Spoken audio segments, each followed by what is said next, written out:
Anger is one of the hardest emotions we deal with, especially in the local church. I mean, whether you're a Christian or not, you've probably heard somebody say, anger's a sin. I mean, is that right? Is that wrong? Is there nuance there? In today's message, one of our pastors, Justin LaRosa, is going to explore the idea of anger. What does it mean to have healthy anger? Anger that's channeled towards change, towards making a difference. Check it out.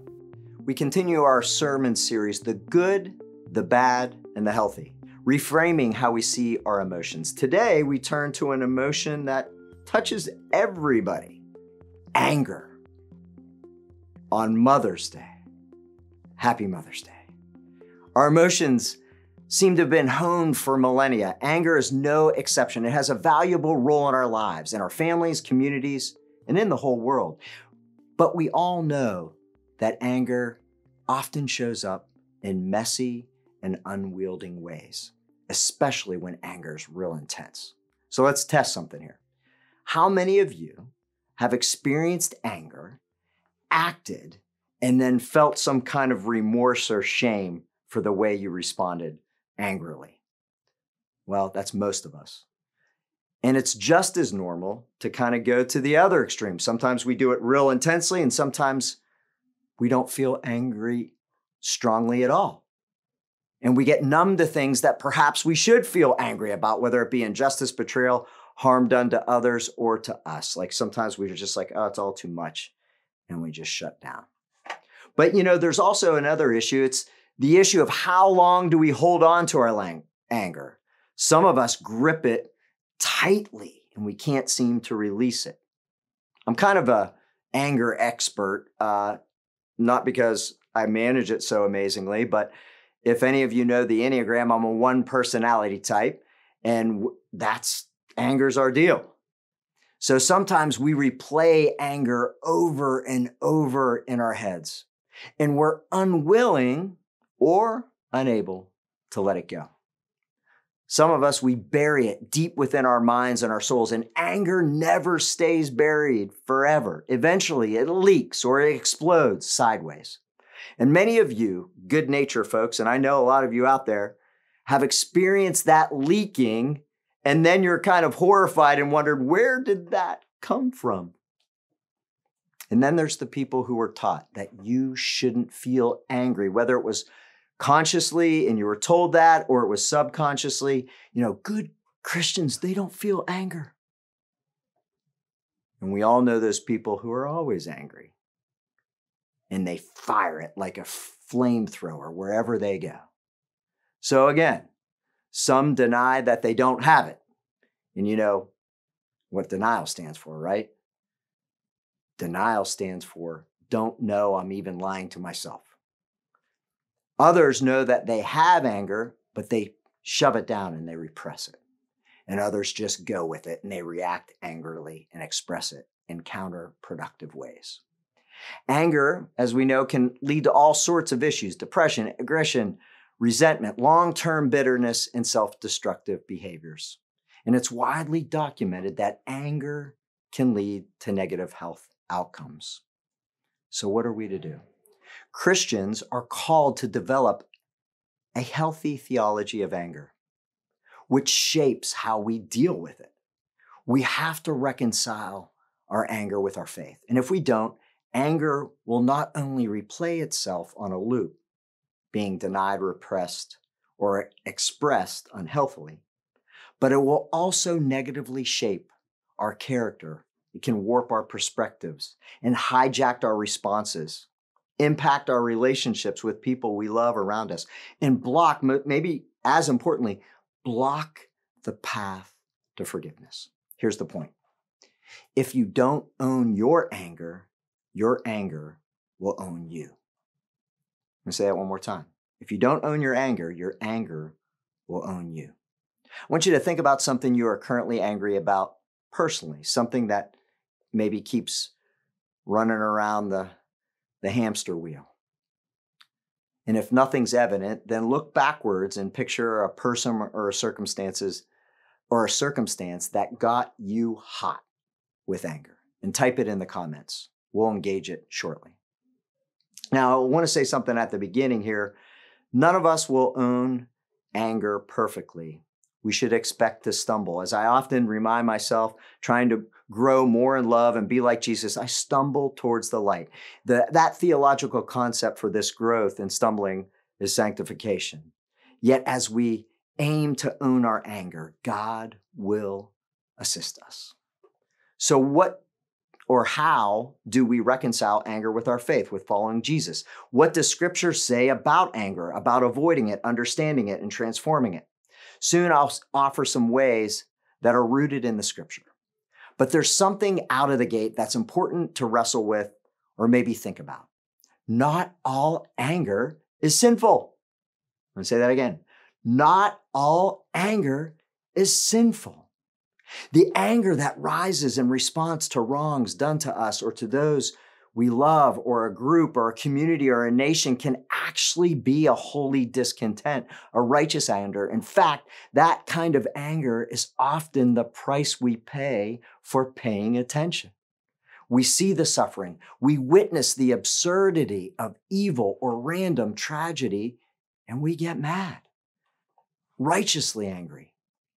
And collective anger can and should be strong when a people are persecuted or oppressed.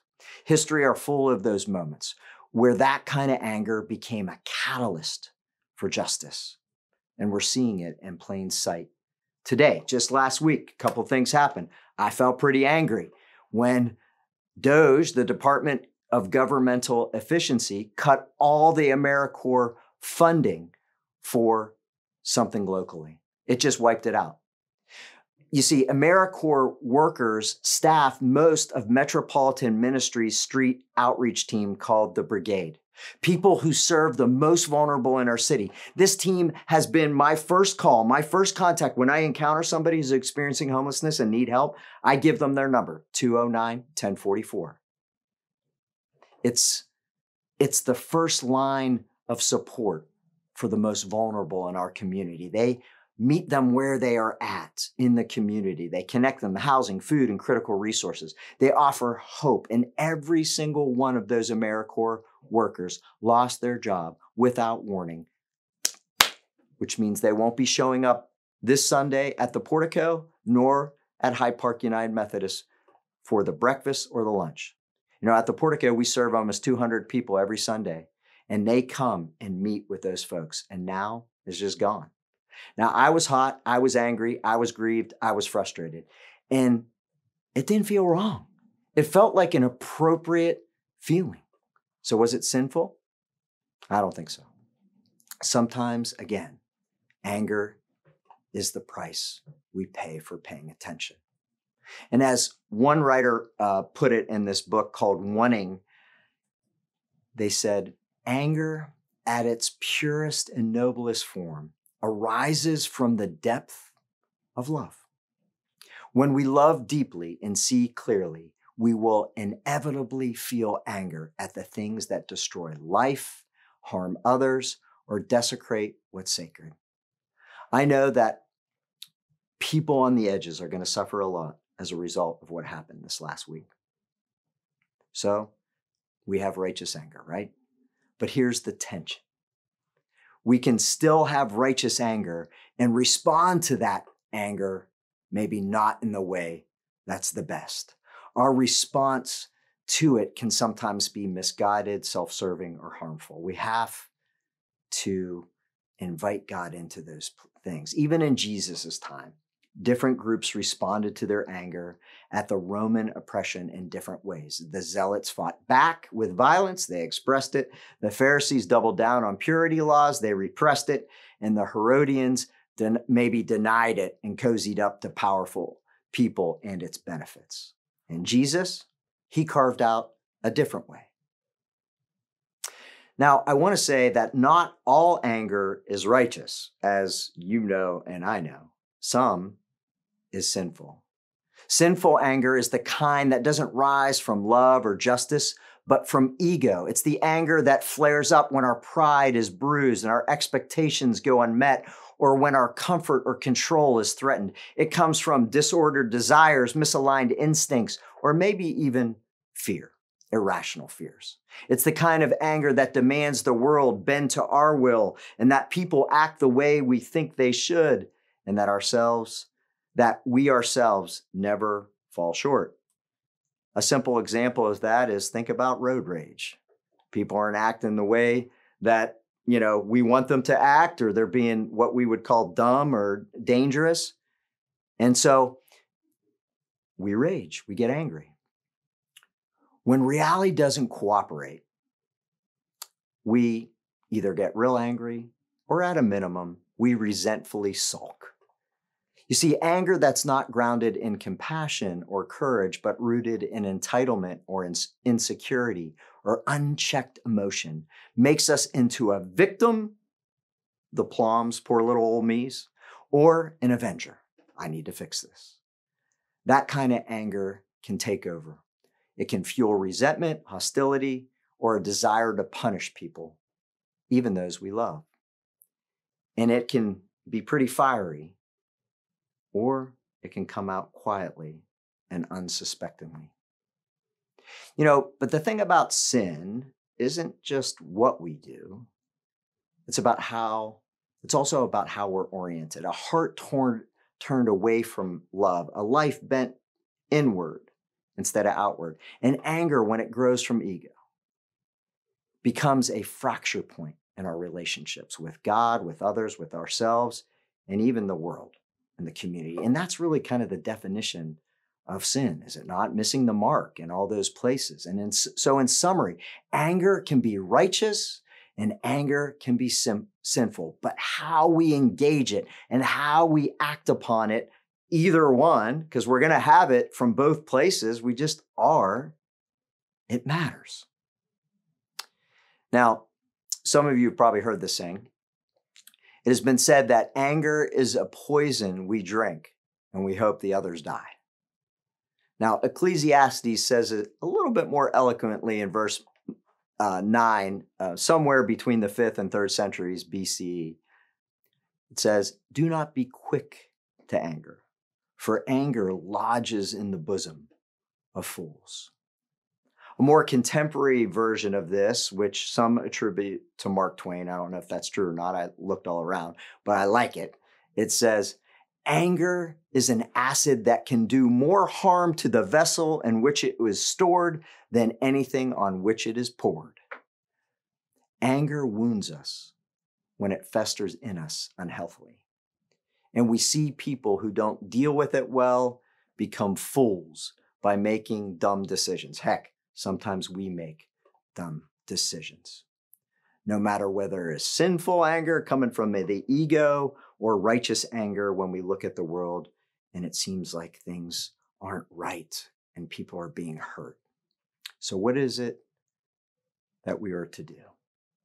What does it look like to follow Jesus when we have those types of anger that are from God or maybe from our egos? How can we handle it? That's where these practices come in. I want you to think back to that situation or person that made you angry and try to apply this pattern. First, acknowledge and analyze, and second, invite and act. Acknowledge and analyze and invite and act. Two profound examples of Jesus's anger. I want to share those with you. He seems to get angriest when God's values are being violated, when legalism seems to be trumping mercy, or when profit is paramount over prayer and justice, or when there is an exclusionary practice and not inclusion. In Mark 3, Jesus is confronting the religious leaders, and they're watching to see if he's going to heal a person on the Sabbath. And this is what he says. It says, he looked around at them with anger, and he was grieved at their hardness of heart. Notice that Jesus' anger is acknowledged. He was angry. And notice that the origin was even named. It was their hardness and lack of compassion and inability to see that some rules perhaps needed to be broken in the name of love. That's the first example. The second one is the one that everyone always points to, which is when in John 2, it says that Jesus drove all of them out of the temple. Stop making my Father's house a marketplace. Jesus burns with anger as he clears the temple courts with a whip and flips over the money changers' tables, confronting systematic injustice and religious hypocrisy. His response is decisive but purposeful, doesn't seem to be vindictive. A great depiction of this scene was in the most recent season of The Chosen, season 5. It's pretty good if you get a chance to watch it. Now, there's nothing better than I've seen. There's no other tool that I've seen that helps us more than a couple of the 12 steps. They are a master class in how to acknowledge and analyze and transform righteous and egoic anger, because they include God in it, they include community in it, and they ensure we don't do it alone, or anger isn't unchecked, or our behavior afterward isn't unchecked. Check out the 4th, 5th, and 10th steps. You can Google them. I've written some about them with Jesus and the 12 steps and the Jesus Challenge, 21 days of loving God and neighbor. You can check those out. But the 12 steps are a master class on how to acknowledge anger that is and analyze where it's coming from. Second, invite and act. After we have acknowledged the anger, no matter the type, and analyze perhaps where it came from, we can invite God in. And this could take the form of prayer, of meditation, self-talk, sometimes talking to ourselves. I'm really angry right now. Why am I angry right now? Or inviting a trusted person into it, like, maybe a friend, maybe your therapist, a Christian brother or sister, maybe even your pastor. Like, I can't get over this wrong to me. I need some support. Sometimes we need counsel. We need community to help us through anger, because we can just try to deal with it ourselves, and that doesn't always work. Ephesians actually commands us to be angry, which is kind of weird. It says, be angry, but do not sin. Do not let the sun go down on your anger, and do not make room for the devil. That's kind of strong. What's that all about, right? This letter, remember, is about a unity among the people within the community, and it also kind of echoes of Ecclesiastes. Anger isn't sinful in itself, but it must be handled carefully, or it becomes a doorway for evil, or at least some foolishness. We humans are just experts in self-deception. Here's the thing. Anger never has the last word. Love does. Jesus forgives, and we must forgive too. He says, Father, forgive them, for they know not what they're doing. Jesus speaks forgiveness over his executioners, those who mocked, beat, and nailed him to the cross. He acts by letting go, and we must too. So think back to whatever made you angry, that moment, that person, that situation. What would it be like to respond to that anger, not with denial or explosion or silent bitterness, but honesty and clarity and holy action, to name it and claim it, to examine where it came from, and then to invite God into it. Acting can be as simple as deciding to let love shape what happens next. You don't have to feel forgiveness to decide to do it. Is an intention. You can either say, God, I don't want to forgive this person. I actually would like something bad for it to happen to them, but change my heart. Enter into the way that I feel in this anger and help change it. Anger can also be a holy fire that refines and doesn't consume us or the world. It can be a spark that lights the way, not burns the bridge. It can be a passion rooted in love, not the ego. And that kind of anger, a recognized, analyzed, God-invited, and God-guided, might just produce healing and hope for a world that desperately needs it. So that all sounds great, right? Like, it sounds great for our lives and maybe the community, but why does it matter? It matters, friends, because it proclaims Jesus Christ crucified. The world will know us by our love, the way that we deal with our anger, and some will come to know you and know Jesus by the way you handle your anger. Why does this matter? Because it proclaims Jesus. The world will know us by our love. The world can come to know Jesus in the ways that we Christians or people trying to follow in the way of Jesus deal with our anger. So whatever it is in front of you, whatever anger you have or resentment or bitterness, do it. Because if you don't own your anger will own you. It's so profound that Jesus speaks forgiveness even to those who mocked, beat, and nailed him to the cross. He said, Father, forgive them, for they know not what they do. Because in the end, anger doesn't get the final word. Love does. So let us stumble towards the light together, one day at a time, one moment at a time, sometimes 1 second at a time. Amen. Thanks for joining us for this message. I really appreciated Justin's bottom line, which was, you got to own your anger or else your anger is going to own you. It's really important to do that work of realizing that you're angry and then realizing what you're angry about, acknowledging it, and then doing the hard work of dealing with that anger. If you listen to our latest Beyond the Sermon, you're going to hear Justin and I talk about something that I'm actually angry about. And he's going to help me walk through owning that anger and dealing with it in healthy ways. And it might be a helpful model for you if you're dealing with something. Another way you can take this message deeper is by joining us on Tuesday, May 13th for an in-person and online event called Decoding Your Emotions. It's with Dr. Erica Clark, and she's going to be helping us understand what do we do with all these emotions that we have going on inside of us. It's at 6:30 p.m. Tuesday, May 13th in our Harnish Center and online. Parents and teens are welcome to attend. Thanks so much for joining us. I'll see you next time.